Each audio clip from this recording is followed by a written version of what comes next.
Terima kasih kawan-kawan media. Selamat sore, selamat sejahtera buat kita sekalian. Saya juga ucapkan selamat sore, selamat kita bertemu di tempat ini. Kawan-kawan wartawan, Ibu Bella, Pak Oscar, Pak Asma, dan kawan-kawan yang lain, kemudian Ibu Ade, selamat sore, Pak Tinus, yang adalah korban kejadian waktu lalu yang sudah dilaporkan di Polda dan sementara ditangani oleh pihak Polda. Begini. Sore ini kami bertujuan untuk menyampaikan tentang perkembangan proses laporan yang sudah disampaikan oleh klien kami, Pak Tinus di Polda, sehubungan dengan kejadian beberapa waktu lalu di Koinino terkait di rumah milik daripada yang bersangkutan yang dikeluarkan secara paksa.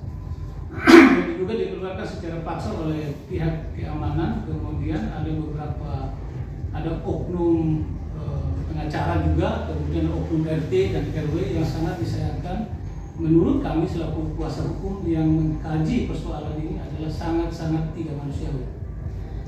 Nah, tentang perkembangan daripada proses laporan itu, yaitu di Yanduan itu nomor 33 di Propam, kemudian di Pidum itu nomor 271, beda 2 laporan. Nah, terkaitnya sampai hari ini kami juga belum mendapat informasi dari Polda tentang penyidik yang ditunjuk untuk menangani kedua laporan ini. Nah, perkembangan lebih lanjut begini.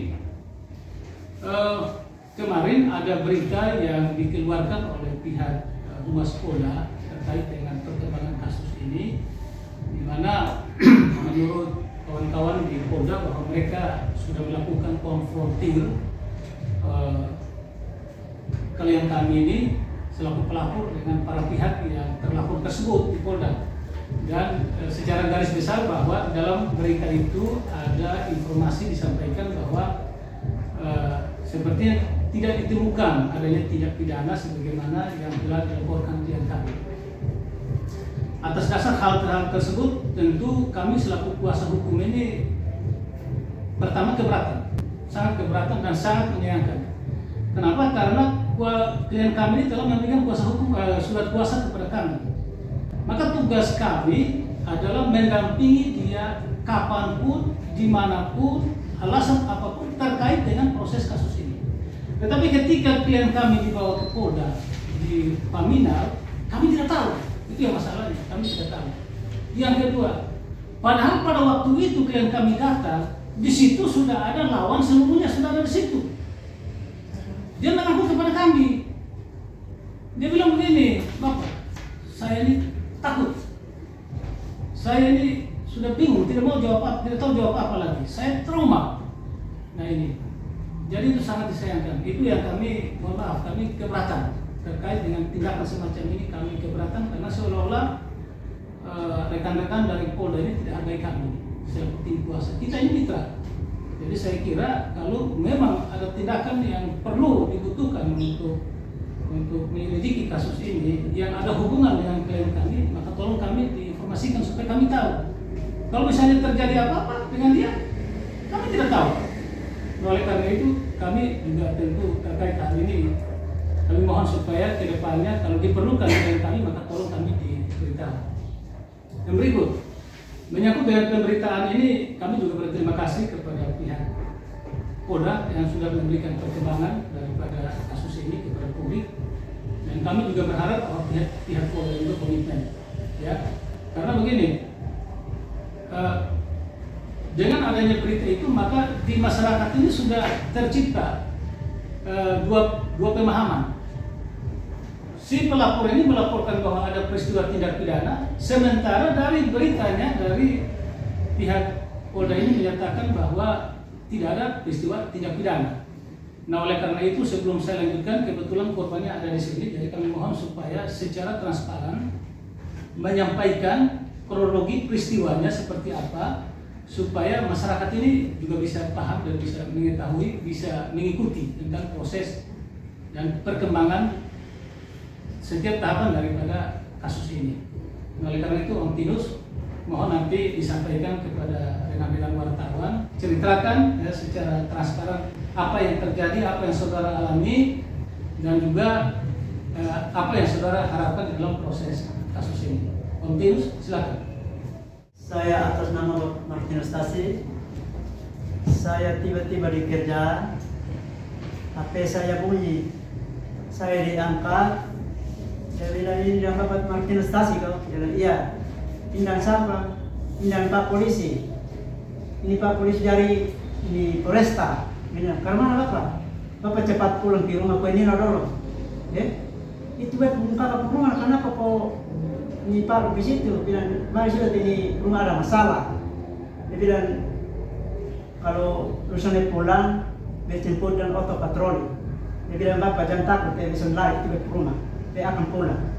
Dia Bapak jam malam ini posisi macet, tapi jam 4 macet. Setengah jam besok sampai. Tiba sampai rumah Kue Nino, 10 dalam rumah.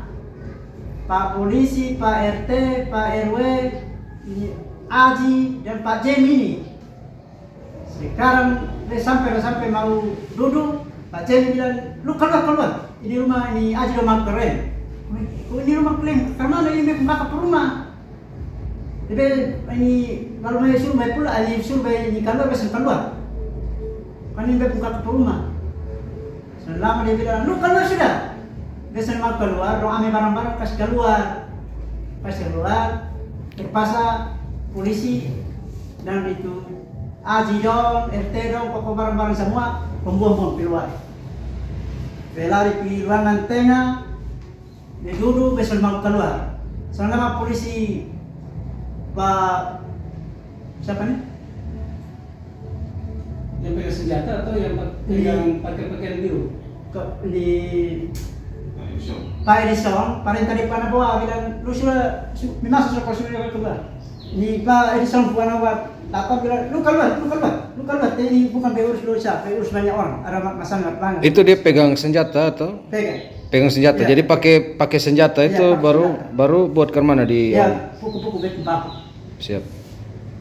Baru duduk, ya dorong betul keluar, langsung kasih naik barang-barang semua, ya langsung dorong betul di atas auto patroli bawa ke alam. Dorongnya bagaimana? Cara ya, dorong dari tempat suruh naik di dalam. Pakai pistol, pakai dorong tangan. Auto naik ya, dorong dua naik di auto patroli. Potong 3 naik di belakang. Jadi dia dan Pak Edison duduk di muka. Sampai jalan cumi-cumi situ, dia suruh angkat Pak ini barang, dia suruh angkat, dia angkat dorong pilak bawah. Jalan cumi-cumi di mana? Di Namsayen. Namsayen. Sampai di jalan cumi-cumi terus? Sampai jalan cumi-cumi, terus turun di tengah jalan. Sampai rumah jauh. Waktu itu mereka ada bicara apa untuk minta turun atau bagaimana? Tidak minta acara apa, dia hanya bilang usah turun sudah, cepat tempat jalan, masih diurus orang lain. Siapa yang bilang begitu? Pak Polisi. Pak Polisi. Ya. Ada berapa orang? Ada dua. Terus yang telepon Om pertama tuh siapa? Siapa dia? Telepon pertama itu katanya dia polisi. Kan dia bawa nama polisi, dia bilang dia polisi dari Polresta. Dia omong ke mana? Dia omong bilang, lu pulang cepat nanti jemput ini auto patroli. Sekarang Coba ulang. Dia ngomong ke mana? Dia omong bilang, lu sepulang ya, habis pulang. Lu cepat kalau soalnya ini jemput dulu dan auto patroli bilang. Setelah pulang, banyak semua di dalam rumah. Yang dia telepon itu dia mengatakan dia anggota dari mana? Dia dari Polresta. Ya, bagian apa dia bilang? Dia bilang bagian di Intel. Ya. Oh. Terus setelah diselidiki ternyata dia bukan anggota. Ya. Setelah Bapak Yusuf minta nomor, dia bilang Pak Jemi pun nomor, bukan polisi. Oh, berarti oknum pengacara ini yang mengatasnamakan bahwa dia anggota. Ya. Dia mengatakan di Om bilang dia anggota. Waktu dia telepon itu. Ya, waktu dia telepon. Bilang Intel dari Polresta dan dia mau perintah mobil patroli untuk datang angkut. Oh, siap. Lanjut Om. Setelah itu potong pulang sampai jalan cumi-cumi ke kebun Cicak sampai rumah. Rumah dan jalan itu mangkali 300 meter. Pak polisi ini tahu aturan. Kalau mau amankan masyarakat, bawa pulang omong main tua dong, anak-anak dong bilang begini, saya begini, cepat bawa pulang suami. Kan saya ini orang bodoh. Terus begini Om, yang terkait dengan pengerusakan gembok itu Om mungkin bisa menceritakan pengerusakan gembok atau kunci yang awalnya apa Om pernah sampaikan di kita untuk menulis. Jadi itu Gembok mungkin bisa itu dijelaskan sedikit. Mulai habis kubur Asmin Armahum, Malang P40 Kotempi, kan namanya orang Rote apa? Terkait dengan kejadian yang baru ini. Baru-baru ini. Ya, yang baru ini terkait dengan Saya pulang itu, ya. pulang pintu kita buka. Belida mau dia selalu tidak ada lagi sisa kunci di sini, bebas kunci ini. Jadi slotnya itu yang Om gembok rumah tuh rusak, Rusak. dirusakin, sudah Ya. pokoknya sudah rusak. dipakai lagi. Kuncinya coba Om kasih tunjuk. Sini.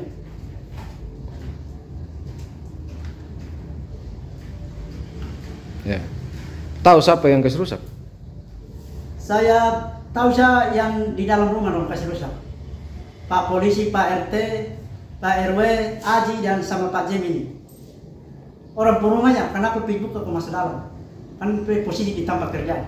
Waktu itu mereka ada menunjukkan dasar-dasar apa untuk bisa masuk ke dalam rumah? Ada surat atau ada putusan atau semacam apa? Kalau dari surat dari Pak Polisi tidak ada. Bertanya PRT, siapa RT bilang dia sudah tahu. Sudah ada surat. Dari yang oknum yang mengaku Intel Polresta itu yang ternyata seorang pengacara itu dia juga menunjukkan apa? Kan bertanya bilang saya ini masyarakat biasa. Tahu saya kalau begini kecuali keputusan dari pengadilan baru bisa usir orang. Kan ini orang perumahan tidur dia diam di dalam, kenapa diusir? Dari pengacara ada baca apa? Sempat baca apa? Katanya ada baca-baca Kalau sih. katanya baca itu Bepiros baca habis, bilang setiap tanah dengan di rumah itu Aji hukum rumah. Dari itu baca itu dari Pak RW. RW yang baca ya? RW yang baca. Om dikasih surat itu kok? Tidak kasih. RW yang baca. Siap. Oke. Mungkin ada lagi yang ini. Ya. Mau Om tambahkan? Oh. Nanti saya jelaskan. Jadi begini, saudara-saudara saya kira sudah lihat dan sudah mengetahui persis apa yang telah disampaikan oleh si korban. Nah, ini yang diceritakan peristiwa yang sesungguhnya. Nah, suatu hal yang perlu diketahui bahwa item-item kejadian yang disampaikan ini adalah dugaan tindak pidana yang setidak-tidaknya pihak kepolisian melakukan penyelidikan secara menyeluruh dan transparan dan perlu diumumkan kepada masyarakat. Kenapa? Karena yang kami laporkan itu adalah sesungguhnya peristiwa merampas hak kemerdekaan orang, kemudian membawa orang secara paksa, di bawah ancaman. Ada juga pengerusakan, walaupun nilai pengerusakannya tidak seberapa. Dan pengancaman ini juga bukan semua orang yang mengancam. Tadi dia bilang tadi, bukan semua orang yang mengancam. Loh, ini masyarakat kecil, apalagi dia ini tidak sekolah, ini lah senjata bisa kita putar, apalagi senjata yang dibawa oleh pihak polisi, siapa tidak takut. Yang disampaikan seperti itu. Ini orang punya kerdil mentalnya.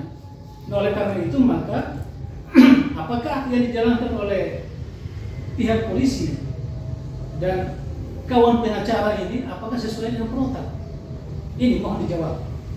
Yang berikut, bahwa kemarin kami diminta untuk bertemu dengan Pak Kabid Propam NTT. Kami di ruangan beliau, kami diskusi untuk persoalan ini kalau bisa diproses sesuai dengan ketentuan yang berlaku. Jadi kami sepakat, Pak Kabid, kami sepakat bahwa kami berjanji kasus ini tidak akan dihentikan, kasus ini tidak akan di-PTS-kan, kasus ini akan diselidiki oleh pihak Propam dan hasilnya itu melalui gelar, setelah gelar maka akan diumumkan kepada masyarakat apa terbukti atau tidak. Nah itu kemarin kami sepakat. Dan menyangkut berita yang kemarin berita dari pihak Polda ya, dari Humas itu ya. Nah, itu juga sebelum berita itu keluar kami sudah tahu karena Pak Kabid meminta bahwa pihak Polda akan merilis beritanya nanti. Lalu kami juga menyampaikan bahwa baik tidak apa-apa, Polda punya hak untuk merilis berita, dan mohon maaf Pak Kabid, kami akan melakukan tanggapan atau memberikan tanggapan terhadap berita itu. Nah, oleh karena itu sore ini konferensi pers ini adalah merupakan bentuk tanggapan yang kami sampaikan sehubungan dengan berita itu. Jadi menyangkut bahwa tidak ditemukan adanya dugaan tindak pidana, itu menurut kami bahwa itu bukan tidak benar, tetapi sebetulnya belum saatnya untuk pihak Polda publikasi dulu. Nah, sesuai kesepakatan kita dengan Pak Kabid Propam bahwa kedua laporan ini, baik itu di Propam maupun di Tipidum, dua-duanya diproses dulu. Nah, setelah diproses hasilnya seperti apa baru nanti diumumkan kepada masyarakat. Nah, itu nanti pihak Polda yang proses itu. Nah, kalau misalnya penyidik saja belum ditunjuk, prosesnya saja sudah belum berjalan, lalu tiba-tiba kalau kita punya orang tua dari Polda menyatakan bahwa tidak terbukti, ya, kami mohon maaf, kami agak sedikit kecewa. Kenapa? Kami pesimis. Nanti prosesnya ini akan betul dijalankan atau tidak? Nah, atau akan jadi seperti berita ini? Ya, itu yang sangat disayangkan. Oleh karena itu kami mohon supaya kesepakatan kita dengan Pak Kabid mohon dijalankan, prosesnya jalan dulu. Klien kami kooperatif kapan saja dibutuhkan untuk hadir untuk memberikan keterangan. Di Yanduan saja, di Propam saja, klien kami belum diperiksa untuk memberikan diinterogasi saja belum. Nah, yang diinterogasi itu baru di tindak pidana umum, di reskrim. Nah, malamnya itu diambil keterangan secara garis besarnya. Nah, nanti penyidik ini meminta kami bersabar setelah ditunjuk penyidik dulu, baru nanti dipanggil untuk memberikan keterangan BAP-nya. Yang berikut, tadi kami bantah bahwa menyangkut pemberitaan bahwa tidak ada bukti, ya menguatkan bahwa adanya terjadinya tindak pidana ini. Kemarin kami di depan Pak Kabid Propam, klien kami korban ini juga langsung sudah menyampaikan kepada Pak Kabid bahwa kemarin malam saya di Paminal ini saya memberikan keterangan dalam keadaan takut, dalam keadaan trauma, dalam keadaan tidak bebas. Karena pertama, tidak didampingi pengacara. Kedua, ada terlapor semua di situ, baik dari kawan pengacara, baik dari si polisi, baik dari RT, kemudian yang lain-lainnya ada di situ. Jadi dia tidak bebas. Jadi waktu saya flashback kembali ke belakang sedikit. Pada saat setelah kami ditelepon oleh keluarganya bahwa si korban ini sudah dibawa ke Polda, kami langsung datang ke Polda. Sampai di Polda, kami tidak memberikan komentar, kami hanya bilang bahwa kami keberatan terkait dengan klien kami dipanggil sepihak untuk memberikan keterangan tanpa kami ada. Nah, entah ada intimidasi atau tidak kami tidak tahu, tetapi langsung kami bawa pulang.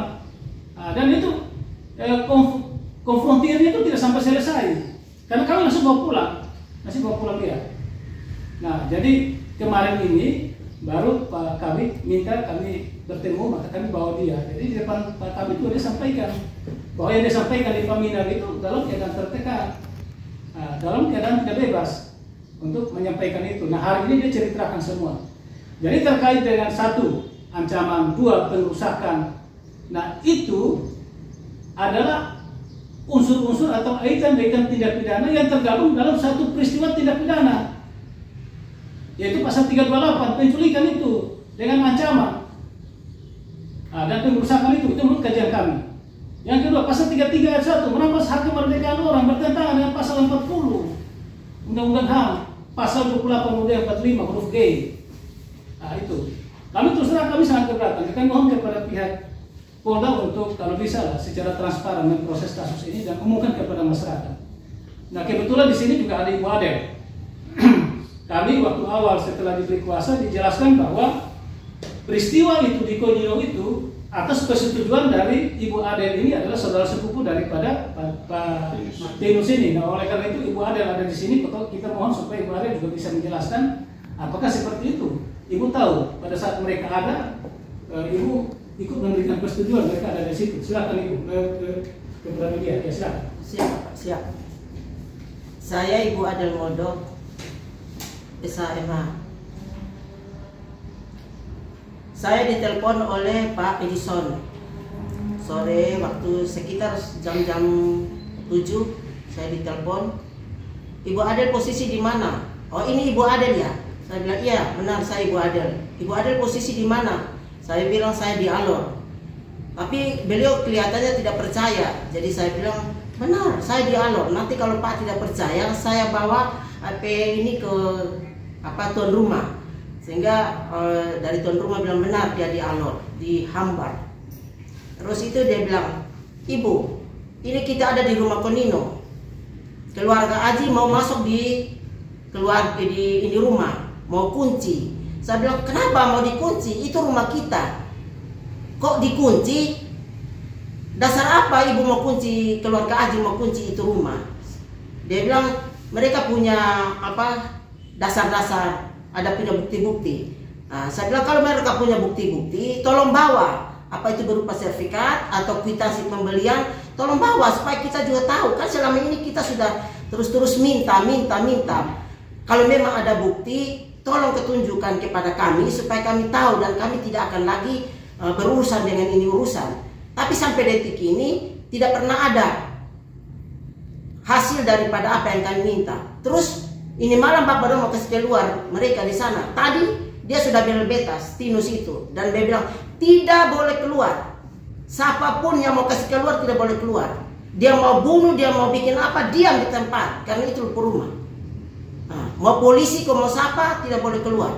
Terus dia bilang, Ibu, keluarga Aji minta supaya ini jangan terjadi masalah, biar dong kunci kembali. Dia bilang tidak mungkin terjadi masalah karena kita pergi lapor RT. RT terima dengan baik-baik dan RT menjawab kalau ada apa-apa lapor saya. Nah kenapa RT bawa lagi polisi ke sana untuk ini menghancurkan itu barang-barang dan kasih keluar secara paksa? Kalau Bapak mau terus lakukan itu, Bapak tanggung sendiri. Apapun persoalan Bapak tanggung sendiri. Bapak yang punya hak toh, jadi Bapak tanggung sendiri. Karena Bapak polisi, Bapak punya hak tanggung sendiri. Tapi sebenarnya Bapak ini bukan polisi, bukan hakim. Bapak ini polisi tapi bukan hakim. Sehingga Bapak kasih keluar. Kasih keluar pun ada prosedur, ada jurusita Bapak. Nah, seperti itu. Jadi dia bilang sudah, tidak usah lagi omong. Ini sudahlah, ya sudah, terserahlah kamu. Saya bilang begitu Pak. Itu siapa yang telepon Mama? Pak Edison itu, karena dia bilang dia polisi Pak. Oh dia polisi? Ya dia yang ngaku sendiri dia polisi. Jadi dia bilang saya orang Alor, saya polisi, dia bilang begitu. Jadi ya kalau begitu saya juga di Alor. Saya bilang begitu Pak. Kepada Pak Edison itu. Tapi untuk sepakat saya dengan dia untuk kasih keluar barang-barang itu putar balik Pak. Itu biangnya dia untuk menghancurkan ini masalah. Dan sekarang keluarga menuntut saya karena dia bilang saya yang suruh. Keluarga menuntut saya untuk tanggung jawab ini masalah. Mau kasih kembali saya ke keluarga karena saya ini perusak. Nah, saya tidak mau terima baik Pak. Makanya kemarin itu saya sudah bertemu dengan dia di Polda. Nah, dan di situ dia minta maaf kepada saya. Saya salah Mama, miskomunikasi. Sekarang baru Pak mau minta maaf belum Pak salah. Sudah terjadi. Nah, jadi Pak tanggung jawab sendiri. Apapun terjadi nanti saya ke rumah. Tidak perlu lagi Pak ke rumah saya. Sudah masalah nah Pak. Nah, terus itu yang ngomong-ngomong dengan saya Pak Yunedi. Ya, jadi Pak Yunedi bilang, Ibu ini tidak terbukti ada masalah. Pak Yunedi ini di mana? Di Propami, di situ di ruangan itu. Dia bilang Ibu ini tidak masalah Ibu, ini sebenarnya hanya miskomunikasi saja dan dia tidak ada polisi berbuat yang aneh-aneh di tempat itu. Oh kalau untuk itu saya tidak tahu karena saya tidak ada. Dan saya juga tidak dengar cerita apa-apa. Hanya saya dituntut oleh keluarga bahwa saya ini perusak. Kakak yang tidak bertanggung jawab. Kakak tahu persis ini persoalan. Dari mati kita yang angkat bawa pulang sampai urusan apa-apa kakak ada terus kakak suruh kita keluar secara paksa seperti pencuri. Begitu. Jadi saya tidak tahu masalahnya apa sampai seperti itu. Karena Bapak yang tahu masalah sehingga Bapak ambil tindakan. Toh. Izin Mama. Iya siap. Semasa hidupnya Pak almarhum Daniel Tasi ini, dia pernah menceritakan pernah jual rumahnya atau pernah hutang atau apa, pernah kok? Tidak pernah ada kasih tahu kalau dia sudah jual rumah dan sudah ada sertifikat, dan sertifikat itu dia sudah kasih ke orang, tidak pernah. Kalau memang betul dia sudah kasih ke orang Bapak, maka pajak ini sudah 8 tahun dia tidak bayar, kami bayar nah. Kalau dia sudah kasih ke keluarga aja, pas keluarga aja bayar pajaknya toh. Tapi buktinya dia kasih pajaknya ke keluarga yang bayar. Kami yang pergi ke sana cari tahu pajaknya, ternyata belum dibayar selama 8 tahun sampai tahun 2024. Kami bayar semua. Kalau kamu sudah punya, kenapa kamu tidak bayar pajak? Kalau memang kamu punya, kamu sudah dijual, Bapak Dan sudah dijual kepada kamu. Kalau paling kurang kamu bayar pajak. Ini kamu yang bayar sendiri kan? Bagaimana Pak? Masuk akal atau tidak? Itu Pak bukan pencuri tapi pemerasan. Di waktu beliau mati, mereka cepat-cepat angkat ke sana dengan barang-barang supaya hilang jejak. Itu tujuannya mereka. Sehingga kami minta pun mereka tidak mau menghilangkan jejak itu. Tapi kami bukan orang bodoh Pak. Seperti itu Pak. Jadi saya minta supaya betul-betul ini masalah harus ditelusuri dengan benar-benar. Harus ditindaklanjut. Karena polisi membodohi kami, menjual saya seperti saya ini yang pelaku utama. Baik Mama, mungkin terkait hutang piutang almarhum ini kan pihak keluarga sempat memberikan pengumuman pas waktu penguburan kalau tidak salah ya. Iya, itu waktu pemakaman, setelah pemakaman itu ada Pak RT. Ya, coba mungkin Mama jelaskan itu. Waktu antar tuh itu pemakaman tuh Pak RT tidak datang karena diberi kesempatan dari Tonino untuk dia membawa kata-kata, tapi dia beliau tidak datang. Jadi ketua adat kami Pak Tanel Adu, dia bilang kepada Pak RT, tolong kasih tahu kepada keluarga Aji yang tadi kita ambil mayat dari situ tuh, kalau ada masalah, ada utang piutang, tolong datang kepada kami sebelum 40 hari supaya kami lakukan atau kami bereskan. Terus itu mereka tidak datang. Kuburnya itu setelah habis pemakaman kami kembali ke tempat tenda, ada pengumuman resmi dari Pak Tanel bahwa saya sampaikan kepada semua yang ada di sini, jikalau almarhum Daniel Tasi ini ada utang piutang dengan kalian atau ada gade barang apa kepada kalian, tolong sampaikan kepada kami keluarga. Kami akan selesaikan dengan baik-baik. Tapi sampai detik ini tidak pernah ada. Terus ada masalah ini Pak. Nah, berarti mereka yang membuat masalah. Oh, berarti sebelumnya mereka pernah ambil jenazah Pak Daniel untuk dibawa ke rumah keluarga Aji ini? Iya, waktu meninggal saja Pak, langsung dibawa ke sana. Minta maaf Mak, apa ada hubungan keluarga antara keluarga Aji dan kalau Pak Daniel? Kami tidak ada hubungan keluarga, karena selama ini kami tidak pernah berkunjung kepada keluarga Aji. Nah, bagaimana kita tahu ada keluarga? Terus dasarnya mungkin Mama tahu, dasar apa mereka ambil jenazahnya Pak Daniel dari? Kalau mereka bilang itu karena dia sering membantu Bapak Daniel, membantu waktu sakit, katanya membantu waktu sakit. Nah, namanya manusia. Kalau lu lihat orang sakit tuh bantu, tapi bukan berarti lu ambil haknya. Ambil haknya ya. Jenazahnya itu dari pihak keluarga. Ambil haknya jenazah, ambil haknya barang-barangnya itu. Ya kita tidak tahu jual beli atau bagaimana, tapi kenyataan tidak ada di tempat. Yang sudah dijelaskan secara terperinci dengan dari Pak Tinus, kita bertagi kesepakatan dengan kami agar pemberitaan yang sudah disampaikan itu menyangkut bahwa peristiwa ini tidak pidananya tidak terbukti. Kami mohon supaya itu ditarik kembali, dan kesepakatan kita yang sudah kita sepakati di ruangan yang Pak Kadit itu bahwa ya Polda akan tetap proses sampai mengumumkan tidak pidana terbukti atau tidak, lalu diproses lebih lanjut. Saya kira begitu. Jadi kami mohon supaya kesepakatan kita dijalankan. Kami mohon Pak Kadit untuk menunjuk tim penyidik supaya pemeriksaan bisa jalan. Siap. Terima kasih. Siap.